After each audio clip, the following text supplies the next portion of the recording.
பழனி திரு ஆவினன்குடி திருத்தலத்தில் சனிப்பெயர்ச்சியை முன்னிட்டு சனீஸ்வர பகவானுக்கு சிறப்பு ஹோமம் மற்றும் மகா அபிஷேகம் நடைபெற்றது.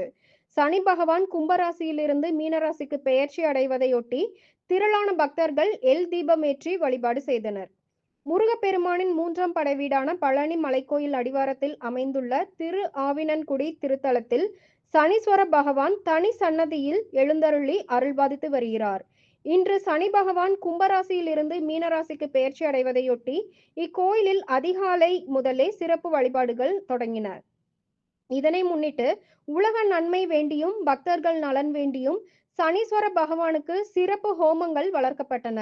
அதனைத் தொடர்ந்து பால், பன்னீர், இளநீர் உள்ளிட்ட பல்வேறு திரவியங்களால் மகா அபிஷேகம் நடைபெற்றது. பின்னர் சனீஸ்வர பகவானுக்கு சிறப்பு மலர் அலங்காரம் செய்யப்பட்டு மகா தீப ஆராதனை காண்பிக்கப்பட்டது. சனிப்பெயர்ச்சியை முன்னிட்டு பழனி மற்றும் அதன் சுற்றுவட்டார பகுதிகளில் இருந்தும் வெளியூர்களில் இருந்தும் ஆயிரக்கணக்கான பக்தர்கள் வருகை தந்து நீண்ட வரிசையில் காத்திருந்து எள் தீபமேற்றி தங்கள் ராசிகளுக்குரிய பரிகார பூஜைகளை செய்து வழிபட்டனர்.